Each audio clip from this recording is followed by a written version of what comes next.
Hello, my wonderful, beautiful friends. Welcome back to r/EntitledPeople, guys, where you'll hear stories about people who think they can do whatever they want because they're special. Like this lady right here. So take a look at this video, guys. So traffic is going well, nice and smooth, and then all of a sudden somebody stops right in the middle of traffic. Guys, she's on her freaking phone. So despite the honking, she literally doubles down and holds her ground until this one guy right here has had enough and literally has to drag her away, and she's still refusing to move. She even has the audacity to smack him away. So the video ends with him just dragging her off to the side.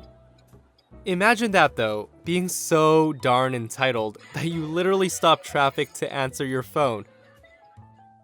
Okay guys, one more before the stories. So this man right here, a 41-year-old unemployed Oxford graduate, sues his parents to get maintenance grant for life. So basically this man claims he's entirely dependent on his wealthy parents, who are based in Dubai. He further claimed that without the money from his mom and dad, his human rights would be violated. So he's suing them. He's suing his own freaking parents. Give this man the Son of the Year award. Guys, how heartbreaking would it be to have your own son slap you with a lawsuit so you can support him forever? Oh my goodness. My friends, if you think those two are entitled, wait until you hear the stories in this episode. So the first story, OP's parents throw a hissy fit over her choices. The second story, and the one you're here for, a woman lets her kids repeatedly trespass on OP's farm. And we'll finish up with a story where a Karen gets fired, because I know how much you guys love hearing those stories. My friends, get comfy because you're about to hear some super entitled tales. Oh, and do hit that subscribe button for future stories. So I currently do not speak to my mother, nor have I for many months now.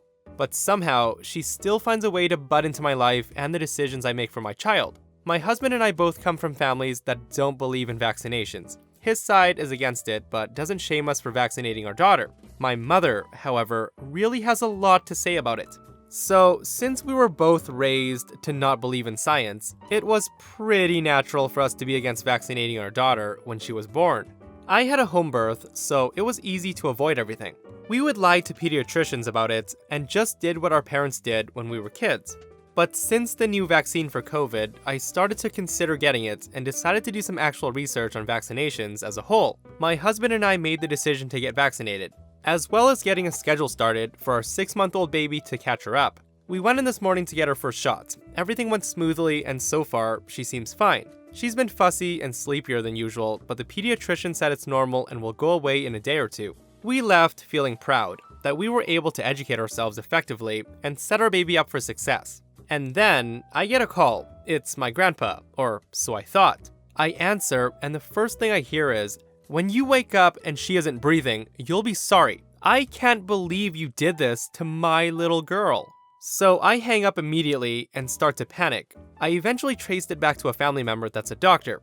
I was asking her questions about vaccines and told her I was gonna go today. And I guess she told my grandpa how excited she was for both of us, and then he told my mom, and then boom, it's the end of the world. So my mother-in-law later found out, and she seemed supportive, given her opinions about vaccines. She told us it's your decision, and I trust whatever you do is best for her. So I'm glad that we have her to help reassure us a bit. But now, I've been getting texts and calls from my mom through my grandpa's phone, absolutely freaking out, saying that she hopes something bad happens to her, so I will see the consequences of my actions. Also, that she's praying for her, whatever that means. Ultimately, we're confident with our decision and will continue with her schedule. Although at times we do question if we made the right decision. I'm sure everything's gonna be fine, but my mother seriously needs to chill out. Yikes, guys. What a terrible thing to say from your mother. I hope something bad happens to her so you'll see the consequences. Like, yeah, differences aside, the mother had no right to say something that absurd to OP. Guys, this person's comment sums it up perfectly. OP should have said, "Sorry mom, you wanted your granddaughter to die to prove your point, so now to you, she will be. You don't get to see her anymore." I don't know guys, wishing ill on your grandkid just to prove your daughter wrong is absolutely ridiculous. Definitely time to change phone numbers and cut contact after that point. So, I live in a rural neighborhood. Everyone's got 3 to 8 acres, so we're all pretty spaced out. I live on 5 acres, and my nearest neighbors are a sweet elderly couple, about 1 acre from me. They're perfect. The husband does yard work as a hobby and his wife bakes, and we have a nice agreement where if I need something big chainsawed, he takes the wood down and uses it for the fireplace, and in exchange, I trade recipes and bake with his wife. So here's where things go down south. My neighbor's son, wife, and 2 girls, aged 4 and 7, live in the nearest city and didn't feel safe. I don't blame them, and because my neighbors are a saint, they opened their home and they moved right in. Up until this point, I was the youngest person in the neighborhood, at 29 years old, so having kids wander around is new for everybody. At first, it was no big issue. They stayed inside, got settled, and maybe they were good kids. It's a total long shot, I know, but one can hope. So one morning, I'm letting my horses out into the front pasture, a Clydesdale and a Welsh pony, and I hear the most high-pitched squealing from next door. It was so shrill that my Clydesdale second-guessed going outside, but cautiously proceeded only to be met with more squeals. I popped my head out and 2 girls are literally losing their minds. And I get it, Little White Pony and the horse from Brave. But still, they're large animals they don't know, so they should have the sense to not approach it, right? No, not a snowball's chance in hell. These kids sprint to the fence, shrieking. The pony runs around in panic, and the Clydesdale stands there with the same look that I've got on my face. Then the 4-year-old starts to go under the fence. Hell no. I said, "Don't you dare climb under that fence." Now, I said that firmly and admittedly kinda harsh, but I'll be damned if I have my horses mow over a kid. I walk over to them, and they look like they're about to cry, but I explain firmly that they're big animals and could hurt them easily, and to never ever go under the fence. I also point to the sign that I have up that says "No trespassing" and explain to them what that means. They go home, and I clean the stalls. An hour in, I hear somebody banging on my home's door, and I can see through my barn's hatch door my mom and the kid's mom are having a conversation. The kid's mom then storms down to the barn. I've never met this lady, but I know an entitled Karen when I see one. The joy of joys. She starts going off on me, saying, "How dare you make my kids cry? They just wanted to see the ponies, blah blah blah." But when she takes a breath, I get my point across and said, "Ma'am, your youngest was crawling under the fence towards 2 large animals, none of which you know. That Clydesdale is 2,000 pounds. He can literally crush you, not feel it, and do permanent damage. The pony looks cute, but he needs a little experienced hand as he's very untrustworthy, flighty, and has a tendency to bite and spook easily. Your kids are not allowed near them without my consent and heavy supervision, and they are never allowed in the pasture with them. Do you understand?" I then point out my no trespassing signs. She then starts ranting about, "Well, if they're so dangerous, why do you have them? I should call animal control." So 1, they're my personal horses, and yes, I'm allowed to have them. 2, your kids trespassed on my property, disregarding my signs, and I'm trying to keep them safe. And 3, this is not a petting zoo. She huffs off, and I continue to work. Later that evening, when the husband gets home, I explained what happened. He's understandably alarmed, and I explain how dangerous that situation is, and he agrees. Not that my horses are aggressive, mind you, but it's inherently dangerous in general. You've got a 50 to 200 pound human versus a 2,000 pound horse. If you don't know what you're doing, you can be severely injured. So I'm optimistic with his reaction, but I know he's not home often, so I stay cautious. Later that week, I'm working from home and I suddenly hear screaming. Not excited screaming, scared little kids screaming. I rush outside and see the 4-year-old is bawling in the middle of the pasture with the pony doing laps around the perimeter, as my Clydesdale slowly approaches the girl. The 7-year-old is crying outside of the fence and calling for her mom, but clearly their mom is not watching them. My initial terror recedes a bit because my Clydesdale is essentially a golden retriever in a horse's body, the sweetest pushover in the world. He's approaching her in a slow, friendly way and being as non-threatening as he can. And with him so close, the pony won't rush them. Thank goodness. I make my way in with them and start asking the girl questions, like, "Are you hurt?"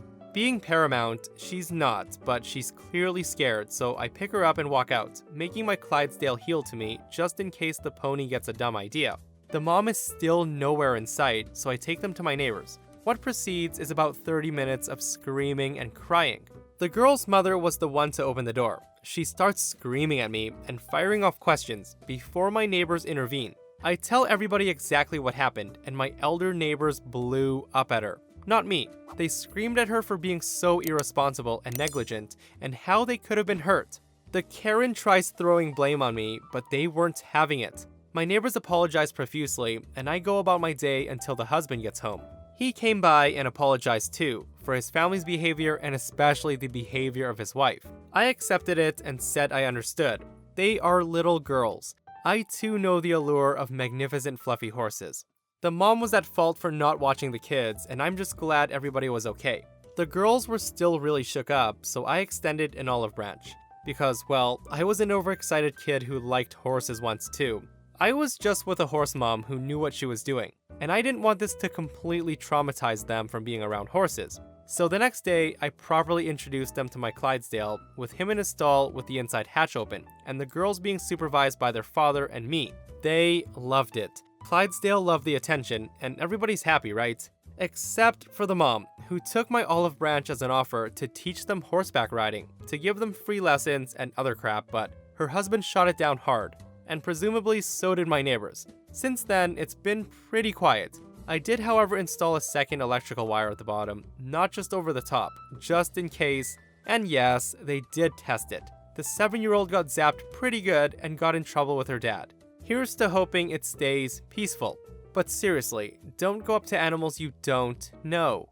Guys, leave it up to the super entitled lady to give you crap for not letting her daughter play with your horses. Does she not understand that her kids could have been severely injured? Horses can spook pretty easily and just run wild, and the mom is super lucky that the pony only ran laps around the perimeter instead of mowing down her 4-year-old. Yikes. That could have been so bad. But then again, I do not have a horse and I don't know how horses react, so my opinion is invalid.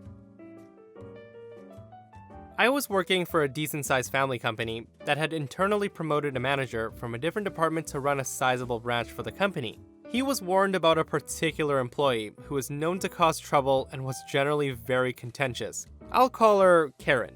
Karen worked inside sales and was a notorious gossip who loved to spread rumors regardless of their validity. She also made several younger male coworkers uncomfortable with her rather aggressive advances.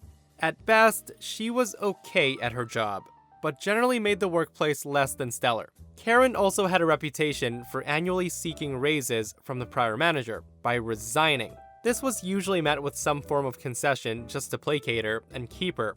The new manager happened to hear the story and was well aware of her tactics. So, to Karen's routine, she walked into a new, inexperienced manager with the news that she simply wasn't going to be able to work there anymore. Unfazed, he immediately reacted with sincere regret that they would not get to work with each other professionally. Karen's confidence immediately shifted to fear. She floundered out a sentence about how she wasn't making what she needed to make, to which the manager totally agreed with her, and again gave her his best wishes in her next opportunity. He then stood and said he would need something formal written up for HR, but she could do it anytime that day. Wasting no time, he immediately sent a glowing note to the staff about losing a true asset to the department. He also invited everybody to a going-away party in the kitchen that afternoon. So at the party, Karen was a woman walking and interacting with guests at her own funeral. I imagine she was wondering how she would go home to her husband and explain that she had quit her job that morning. Fortunately for all, she was far too prideful to admit that it was all a tactic. And that was Karen's last day with the company. Afterwards, the branch ran fairly smoothly. It turns out that she was indeed mediocre and her customers were more than happy to have a fresh rep on their accounts.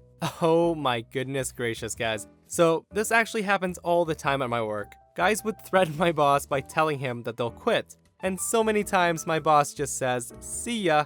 I love this comment right here, and it sums this situation up perfectly. It's best to make sure that you're actually irreplaceable before pretending to be irreplaceable. Oh, silly, silly Karen.